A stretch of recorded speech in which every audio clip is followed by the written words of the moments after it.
Welcome back to the Nothing Notable podcast. Today we're switching things up. We've been talking a lot about movies, about Bong Joon-ho, about TV shows, about the Oscars. And today we're going to look back on what a crazy, wild year it was for all of us. And we're just kind of going to talk a little bit about what our quarantines were like and how this pandemic was for us, how it affected us, how we maybe changed, how we became better, hopefully. Probably worse in a lot of ways as well. But I guess to just jump off, we all are now vaccinated. We all got our vaccines, both doses. And so I think that was one of the reasons that I really just wanted to jump on the mic and talk about it, was because I'm so excited about what's going to come up. And we'll talk about that later. But I don't know, how are you guys feeling right now at this point in the pandemic? Look, I want to say that we probably can all agree that it's been a rough year, but not nearly as rough of a year for us as it has been for the hundreds of thousands of people who died or have loved ones who died or lost their businesses, or I want to get that out of the way right off the top, because I'm sure at some point we're all going to say that the last year has been rough, and I think it's important to acknowledge that yes, it has been rough, mentally, emotionally, but it could have been way worse for us in particular. But back to the original point, which is how I'm feeling now. I'm glad that we're approaching the end of the road on this thing, knock on wood, so it seems. Yeah, definitely agree. And again, if you lost someone to COVID, genuinely condolences. And I know this is mainly a comedy podcast and I always sound like I'm saying a joke, but I am genuine here when I say this. But yeah, as we said, it has been a rough year overall, but it feels good to be vaccinated. And I've been seeing some friends again, and it's nice to see them. And it's also nice not to feel bad for seeing them, because while I was very good in the last year, there were a few days where I did break quarantine and I did see some groups of people, not 50 or anything, but 60, but 60, 100 billion. I went to I like the escalation. That's so silly. No, but it feels really good to just, because you get tested before, but now it's okay, we're vaccinated and we can just hang out and chill, and it's nice. And it's definitely been an unprecedented year, as the saying goes. Yeah. And Jack, to your point just about, qualifiers at the top. Yeah. The pandemic is not over. So it's, even though we're looking back on what our pandemic has looked like, it doesn't mean that it's over. Let's start with the beginning. Where were you when things started to break down, when things started to get serious? Jack, if you want to start us off. Yeah, I was in Chicago at the time at doing a program at the Second City through my school. And originally, at around that time, March 9th, or we're about beginning mid-March, the school itself had shut down classes for the next 2 to 3 weeks. They were saying we're going to go on an early spring break and then everyone come back after that. Because as we all recall, the saying was, 14 days to flatten the curve. Which ended up not happening for a variety of reasons. But alas, here we are. But anyway, so the school had shut down, but the head of our program was since we're not at the school, I asked them if we could keep going at the Second City. And they said, sure. Then 24 hours later, they were you know what? Actually, we cannot do that. So then they were closing down the dorms that I was living in. So I went home. I took 25% of my stuff home with me. Long story short, never went back to Chicago, had to leave all my stuff there because it was going to cost $3,000 to ship it all home, which is ridiculous. Yeah, but that's basically my origin of COVID story from where I was at. I remember going to the grocery stores and everything just being empty, all the staple pantry foods completely wiped out. I have pictures of it on my phone of just the pasta section decimated. There's one box of mini gluten-free elbow macaroni still in the back there. All the beans are out, everything. It was kind of a scary time back then, because, you know, we kind of thought we knew what was going on, but also, like, we'd never been in a situation like that. And I remember for me personally, like, I wasn't that concerned about it at first. And then I saw how everyone was reacting. And I'm like, oh, maybe this is really bad. And I should be worried about this a lot more. And I did. Yeah. I mean, jumping off that this is like the biggest historical event we'll ever live through. Like, I mean, again, knock on wood, it's not over yet. And it would be tragic if one of us died post this podcast. Which I technically we all will die post this podcast, like eventually. Speak for yourself. No time soon. Are you immortal, Jack? But anyways, so yeah, I was in Davis, California, which is where I graduated from last year. And I'll just like take you back like a couple weeks going up to it, because in February, there was a COVID scare in Davis. I remember a lot of people were texting me like, hey, are you okay? I heard like a freshman had COVID. And like, that's when I started getting nervous in February. I was like, oh my, like I was thinking about how like it would travel. I was like, okay, so like take my life in the dormitory for like example. I have 2 roommates.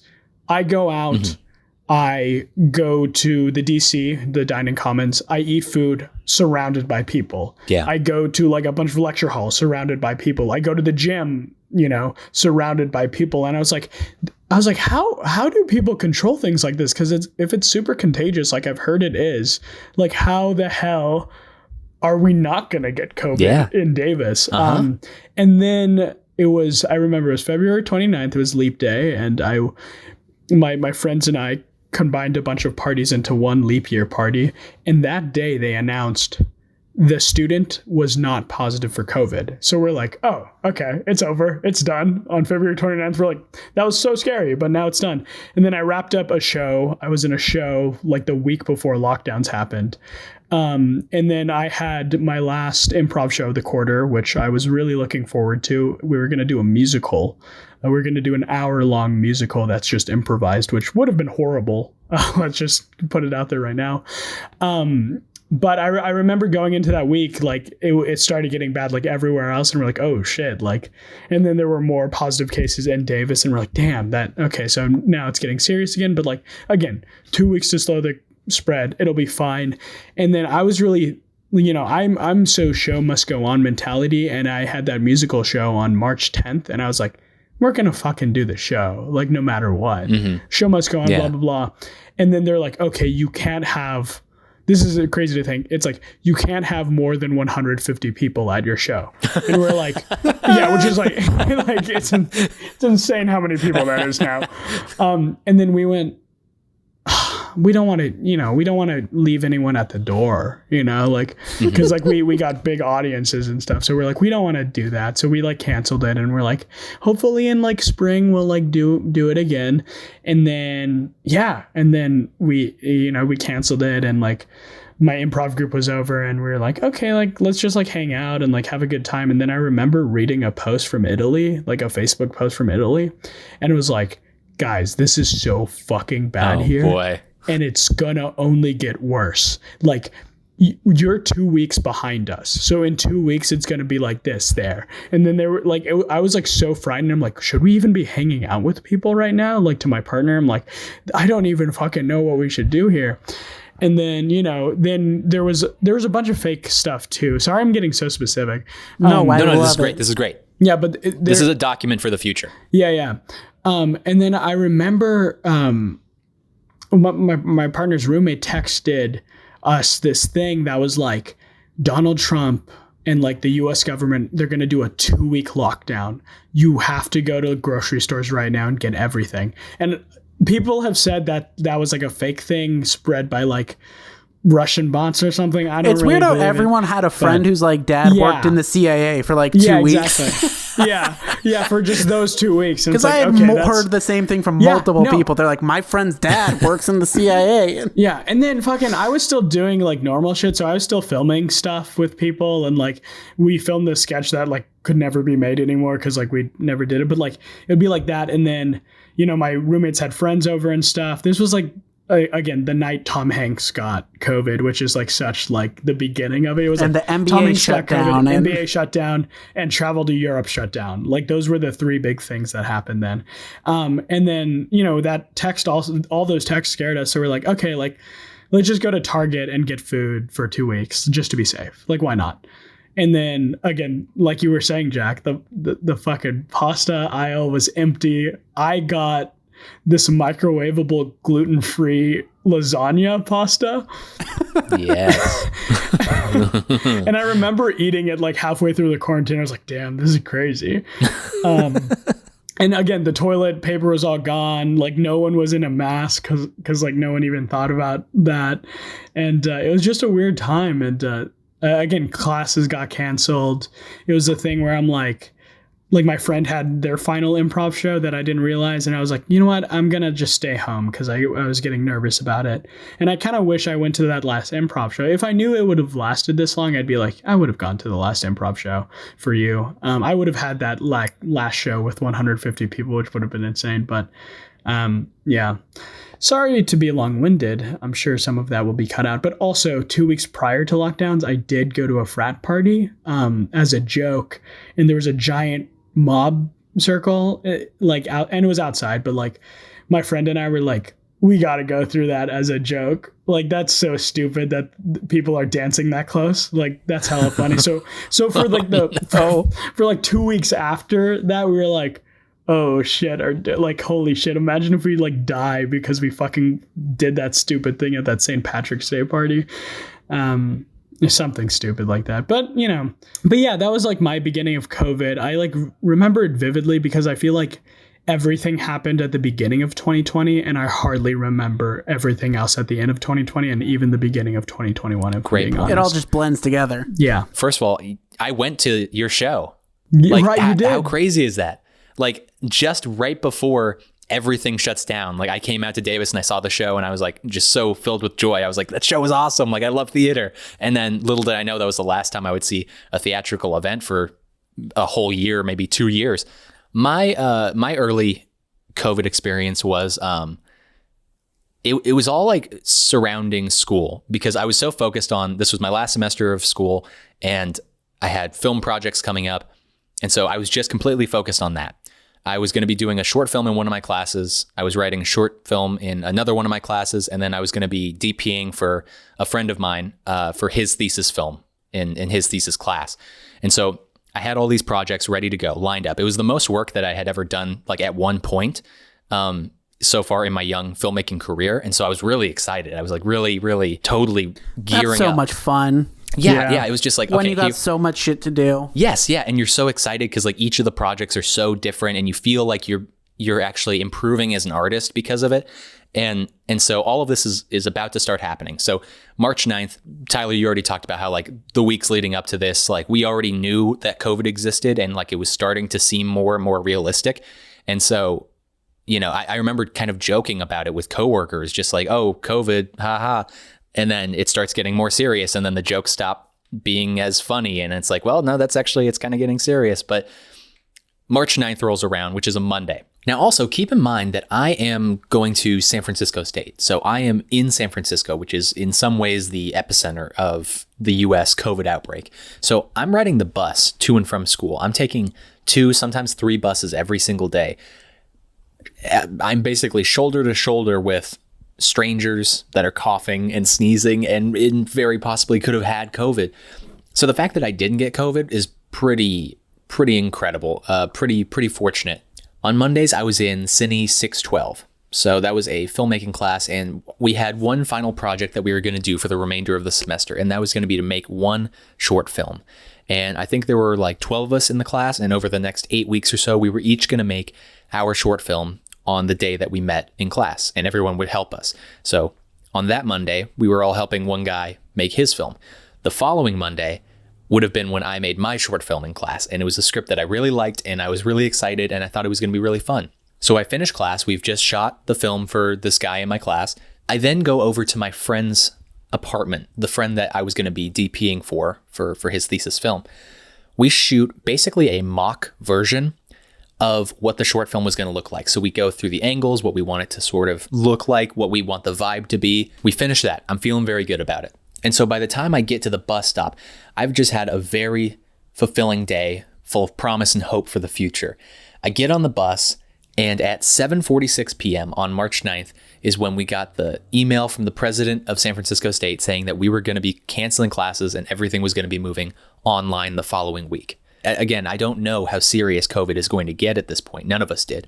So in that moment, I'm thinking purely selfishly about how much of a bummer this is, that my last semester was going to be online.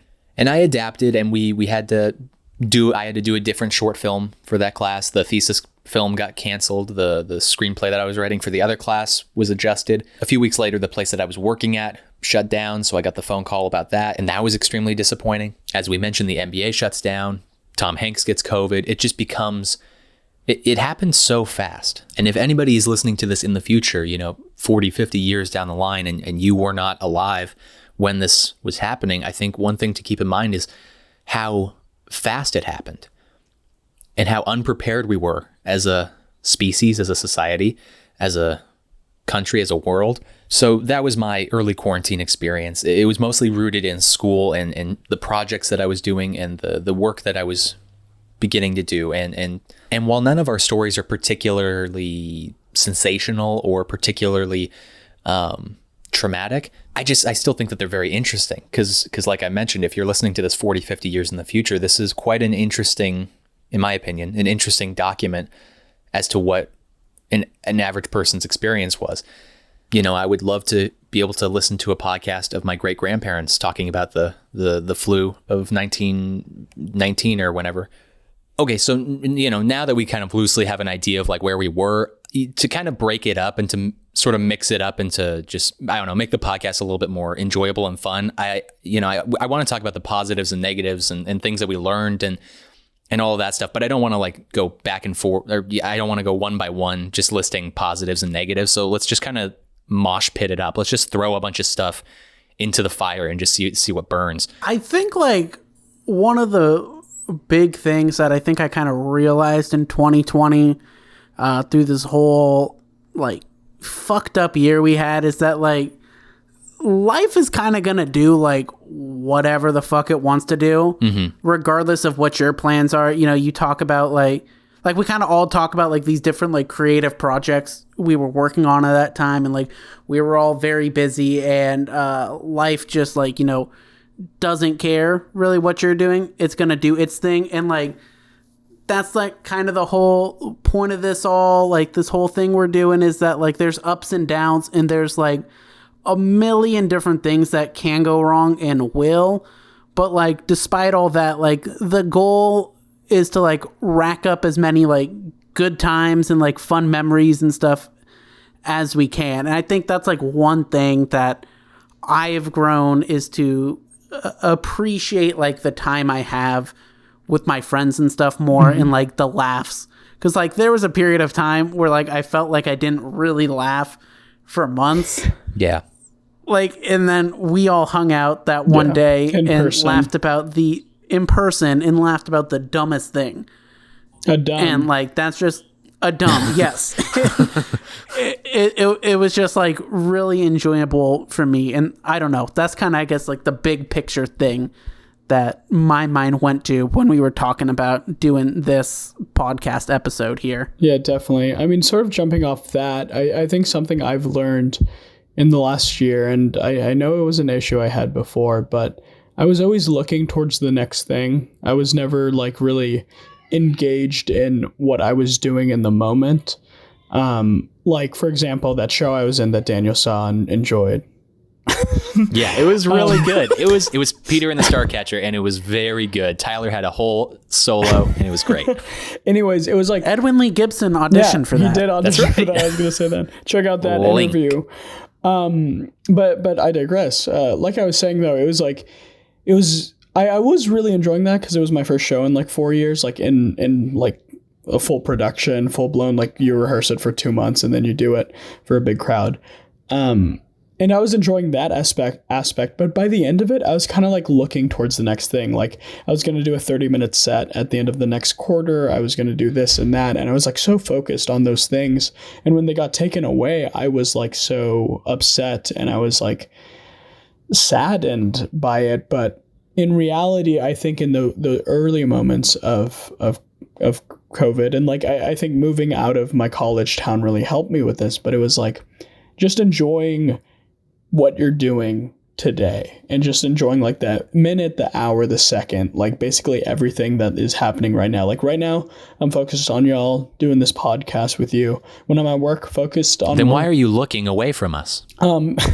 It would be so funny if You're just staring at that picture of Adam Driver You're like behind typing something up. I'm just like way doing busier doing other stuff. I'm working on the script exactly right now. No. But you know, I'm really just focused on it. It doesn't matter what I'm doing next week. It's just like right now, and just enjoying every moment. And it took me a long time to realize that throughout the pandemic. But like I remember at the beginning, I was always like, oh, what are the numbers? What are the numbers? What are the numbers? And like I was looking at these people's deaths as numbers instead of being like, you're living right now, you're okay, like enjoy that. Enjoy the people that you might not ever see again after you move out of this place. And like just stuff like that. And I think it's really helped with some friendships. And like I feel like just in general, I am more at ease than I was at the beginning. And I think that was a lesson that took 6 months to learn in this pandemic. And I don't know. It was very hard, but again, it's such a cliche, like live in the moment, but like genuinely, like just living in the moment is just something just being that I'm present. taking away. Yeah, exactly. It kind of transitions into something else that I was going to talk about, which was just like how I felt this year, like as an artist. I think this was, again, I'm coming from a perspective of great privilege, having a roof over my head and food, and none of my relatives died. Nobody that a job. A job. People that jobs. I was very, like we haven't lost our ability to earn income. Exactly. Right. So all of these things keep in mind, but it was the most emotionally frustrating year for a number of reasons, pandemic related and just non-pandemic related. But this year, I really felt the depths of my own emotions for the first time. And I genuinely believe that it helped to clarify the kind of work that I want to make in the future. Because I feel like as an artist, I've genuinely learned a lot from this year. I think that the kinds of stories that I want to tell were more clear in my head. The conviction with which I want to do this sort of career got stronger, and I like experienced the emotions, and I like felt them, and I thought about them, and I channeled them in, I think, that a way that is going to help me in the future making movies and TV shows and stuff. I'm curious if you guys felt the same way. Yeah, like not being busy will do that to you. Like not like having anything to put your energy towards, like forces you to put your energy onto yourself. And I totally agree. I realized after like doing like when I was at Second City for, it only was like 8 weeks, but like doing comedy like every single day for like 8 hours a day. And then the last year, like not being able to do any like live comedy at all, not being able to like have someone read my stuff and like have a room of people laugh, which doesn't happen all the time anyways when you are able to do that. The worst. But like made me realize like how much I actually enjoy that. And I'm like, okay, that is the thing that makes me happy.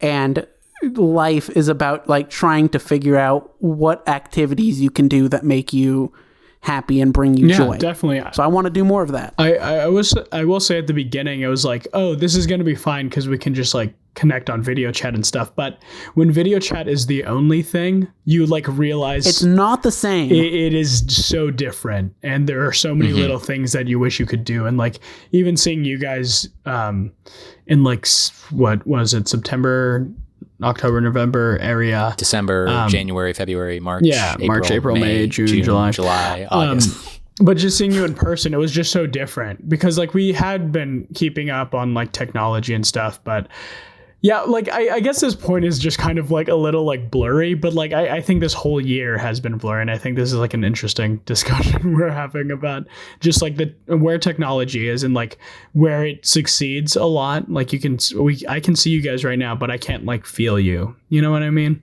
Yeah, like, I can't give you a hug. Yeah, it's we're connecting, but there is sort of a ghostly quality to it where like there's a presence there, but there's just something missing still. But on the positive end, we never would have gotten to chat with Edwin Lee Gibson. And this podcast also, we really got going because of the pandemic, because like we couldn't create anything else. We wanted to do short films, we wanted to do sketches, we were gonna gear up to start making more stuff, but then we wanted to do a play over the summer. I want to transition to this because like this is the singular truly great thing that worked out for me, and I'm curious how it worked out for you. Keyword work out. I was very heavy at the start of quarantine. I've talked about this before. I lost 35 pounds because I started dieting and exercising, started running, I started lifting weights. And that was kind of the thing that kept me sane throughout the whole quarantine, because there otherwise was no schedule. But with lifting and with running, I was able to create a schedule and then work the rest of the stuff that I was going to do around that. So on one hand, it was physically keeping me healthy, and then on the other hand, it was mentally keeping me healthy because of the scheduling part of it. My weight is about the same as it has been for the last 5 years, which is more than I would like it to be. But like I have started going on hikes quite frequently. About twice a week, I go on a nice little hike before I go to work, and that has been very enjoyable. And that probably would not have happened if not for the COVID. I've been kind of lazy lately, just with working 40 hours a week again for the first time since I was 19. And let me tell you, working 40 hours a week when you're 19 is very different than when you're 23. And I'm sure it's very different when you're 34. What about when you're 46? When you're 46, hopefully you're retired by then. How about when you're 57? I like this person who just has this like unknown concept of how long a career is, and you're like, at 46, I'm retiring. I'm done. 26, like, it's over. Yeah. Like you won't have to worry about anything at 46, but you'll definitely need way more money when you're 46 and you have kids and shit. You have to work another 25 years probably, but sure, 46. But I think I've been in 3 phases of working out. At the beginning, I was pretty gung-ho. We did like yoga videos and stuff. And then I moved home, and there was a moment where I like kind of stopped doing it. And then 5 months I was at home, I really like, I walked up Esmire like every day pretty much. Like I tried to, again, like you were saying, Daniel, like I tried to give myself a schedule. Overall, I think my weight is pretty similar. I feel like I've also been the same weight for like 20 years now. I came out of the womb at 180. You were 3 years old. Heavy baby. I feel like somebody that's just joined a cult because like I can't stop talking about the cult. And one last thing on this before I transition to the next thing. I talk about weightlifting so much, and I'm realizing that I should tone it down a little bit, because like the amount that I talk about it would make someone think, oh, this guy must be shredded. And I'm not. So, I'm glad you brought that up, Daniel, because the last 3 Bong Joon-ho reviews, you just talk about weightlifting for 5 minutes. If you go back and listen to all of those very carefully, you have to listen very at the carefully. timestamps provided. Let's jump to this, because whether people's workout habits changed or they didn't, I know one thing for sure did change for everyone in the world, and that's their media consumption. Before I throw it to you, I just want to say, like, I really fell in love with music again this year. I've always listened to music. It's always something that I have on, but like it wasn't like a deep love affair with music, like the same way that I have with film, My media consumption, as it increased, it clarified itself. The way that I listen to music, the way that I watch movies, the way that I watch TV, it's all clarifying itself, and it's forming a clearer picture of who I am and like the things that I like. I think for me, like kind of the inverse, like some media that I've cut out, like I don't even know, like I guess you would qualify this as media, but I used to watch so much news, like I had the news on all the time. Like I would wake up and I would turn the news on. I would fall asleep with the news on. And now I don't watch any news at all. And that was for mental health reasons. Because I realized like watching this, like kind of regardless of what was going on, was just making me upset. Yeah. And it's not like I'm uninformed now. I still know what's going on. But just like, you don't need to watch CNN for 3 hours a day to like be informed on what's going on in the world. And also, if you're not going to do anything about it, then it's really not serving you any purpose. Like if you want to go out and march, then do it, because that's important. Yes. If you're going to spend this much time watching it, I would hope that you would spend this much time actually going out and trying to do something about it. Exactly. Yeah, storm and like the Capitol. January. Yeah. Horrible. But like that's like I was at the point where like I was not only getting mad at like the story itself, but like I was getting mad at how the story was being presented too. Like it was a lose-lose game for me. Like I was not getting anything out of it besides being upset and hating everyone. And life's too short for that. I'm like, I'm not going to do this anymore. I'm going to watch more stuff that I enjoy, which I've watched a lot more movies this year, in part because of this podcast, but like I've probably watched more movies in the last 3 months than I have in the previous 3 years combined. Mm-hmm. But like just watching more movies, I would watch like more like football games and stuff, but like from an analytical perspective, and like watching the like coaches' films versions of it and breaking it down and just trying to learn more about football and football strategy and football concepts, because that's something I just find interesting. And like the bottom line is, I think just replacing things that were not bringing me joy with things that do bring me joy. That's great. Yeah. Yeah. Well, jinx. Yeah, similarly, I watched a lot of classic movies that I had never seen before and had been on my list for years. Like I watched Little Shop of Horrors. I watched Aliens. How good is that movie, by the way? Little Shop of Horrors is fantastic. Steve Martin is the funniest man who ever lived. I really do like Steve Martin. And besides that, like I rewatched a lot of stuff I loved. I rewatched Community, and I like remembered why it's my second favorite sitcom of all time. It's so fucking good and well thought out. And I'm really happy I'm finding all these random shows like What We Do in the Shadows, Daniel and I watched, and hopefully we can talk about it soon. But like that is a great show that I never had time for, and like I'm really glad I did have time for that too. And like with sports, like when baseball came back, it was like I'm so excited. Like even though my team going into that season wasn't going to be the best, I'm like I'm just excited to see this, and just I just forgot how much I loved baseball, and just like following it every day is just so cool. And like I remember like in 2019 I literally like check every game just because like I support my team, and then like that is something I forgot about until like July came around again, and I was like, yes, this is where it's at. This is good. And yeah, I definitely watch more media than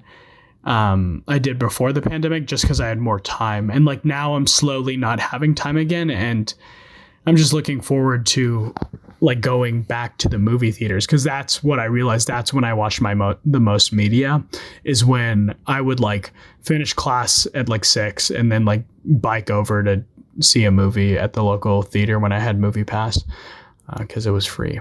But yeah, I feel like in general, we all like definitely watch more media, but like also slowly now we're watching a little less, which is, I think, good, and I can't wait for summer and we can go outside and have some fun again. And that is just, look at you. Just look at Curry, man. So inspirational. Just teeing me up. That transitions into the final part of this podcast. Let's talk about the things that we're really excited about. So, we've talked about all of the things that we had to go without.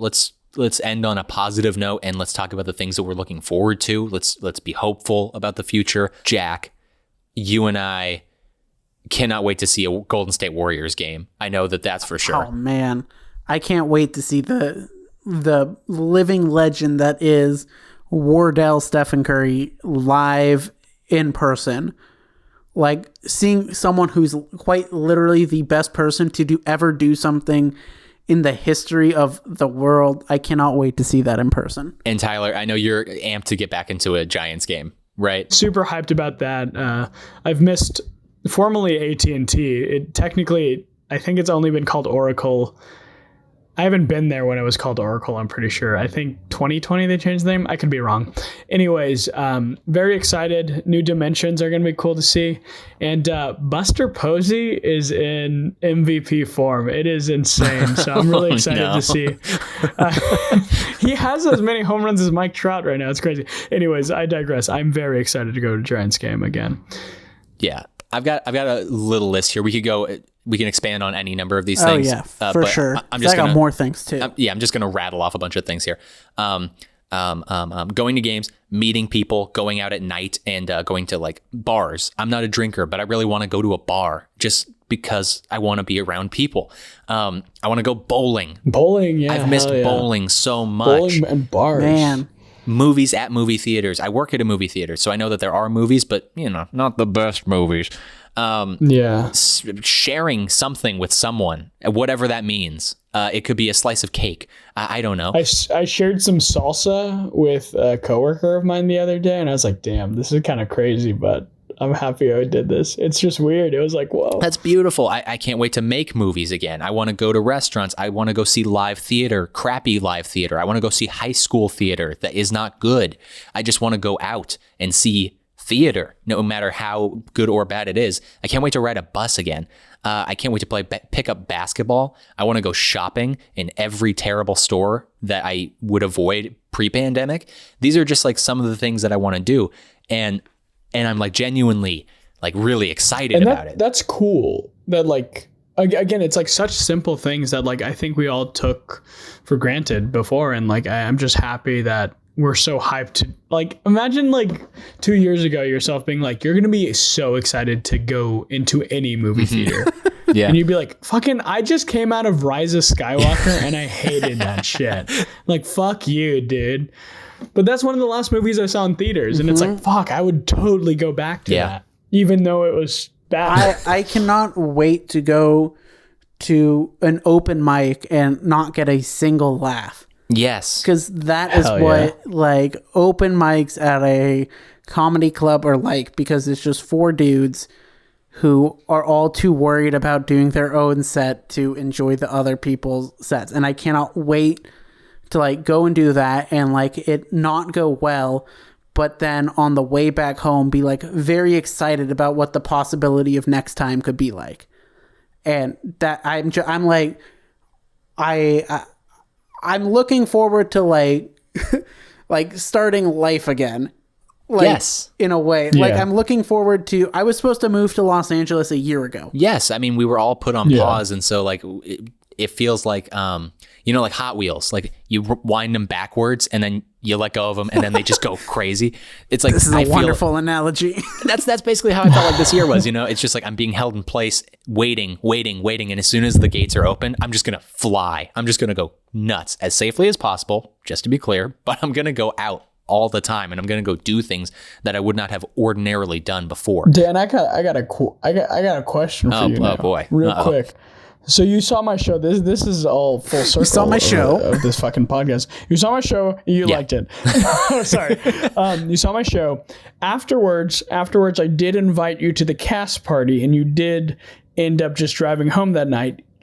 Now, post-COVID, if I had done that again, would you have come to the cast party? Let me tell you something. This is gonna be small tangent, but I think it reveals my character and the kind of person that I've been. In high school, we used to have cast parties for the shows, and I always did tech for the shows. You guys were in the shows, and I didn't go to a cast party until at least junior year. I was in that sort of mentality of like, nobody is gonna like me if I start talking more. Like if I start showing up to places. I think that every single day of my life. Yeah. If I like any sort of positive interaction that I'm having right now, it would turn into a negative interaction if we had another one. Like I just got lucky with this at bat. I just made contact accidentally. And so like if I go to the cast party, that means like people are gonna talk to me and like it's gonna go bad. So that's one thing. The other thing, I always just like made it up in my head that my parents didn't want me to go out late at night when I was in high school. I later talked to my parents and they were like, what are you talking? That's not true. Like we were hoping you would get into hard drugs. They basically said that. And I was like, oh, so I just like fabricated a lie in my head as a way to like cope with my anxiety. Like, oh, okay, this is deep. Damn, I'm going to beat the shit out of old Dan. Holy shit. No, you're kidding. Yeah. If there's a time machine, I know where I'm going. Yeah. 2014. That's the golden age, baby. 2014. Wow. But just the point being like, when you asked me to go to the cast party, it was like, well, I could go and I would like to go to support Tyler because he's my friend, but... And Kirsten was also there, yeah. And Kirsten's there, and yeah. That was so much fun also, just to see a person that I was not expecting to see. But yeah, I was like, oh no, I'm definitely not going to go to this cast party because that's just going to end poorly for me. But now I think that the thing that I've worked through, because like with all the time that we've had, one of the things that I've clarified is like, in order to beat the sort of anxiety that I feel, and it's not like severe anxiety, it's just sort of like, I need to warm myself up a little bit. But to get through that, I just need to practice more like radical honesty and transparency. So like what I do now, especially at work, when I have like an awkward interaction with either a coworker or like somebody that's buying a ticket at the, to get into the theater, I just like say exactly what I'm feeling and it completely eases the situation completely. And then it just puts everybody's guard down and like, it's much easier to have a conversation that way. So I feel like this year gave me some tools to like interact with people. So if we went back in time now and I was this version of myself, I would definitely go to the cast party. I would go out to a bar, even though I don't drink. I would go do things on a whim, because I'm not quite as scared anymore, Yeah, because the most horrifying thing that actually was the case was complete isolation from people, exactly. And not being able to do those things. Yeah, and if I had gone to the cast party, I would have been texting with people during COVID, but I didn't go to the cast party, so I wasn't texting with anybody. You would have met your best friend at that party, and it wasn't me. That's right. You would have met your future dad at that party. I would have met myself in a time machine with Tyler from the future as well. I would have beat the shit out of him. Imagine just like oh god, that'd be so scary just to see future versions of your friends coming at you ready to beat you up. Like that's horrifying. And especially if you're Dan, because current Dan is more muscular than Dan in February. Thank you so much. Exactly. Thank so you be like, what so happened? Oh. Any other things that you're really looking forward to before we wrap? Oh man. Gosh, I mean, again, it's mostly just like everything, like just randomly bumping into a person and being like, oh my god, I'm so sorry, like that, and not being like, do you have COVID? It's like, I almost went into Jeff Goldblum right there. We'll do a full impressions pod one day. Yeah, we will one day. But just like the little things, like, again, like you said, being on a bus and like just looking out at a person, like just like being indoors without a mask, with people you don't know, like just the little things that weren't anything 2 years ago. It'd be like, why are you wearing a mask? This is America or whatever.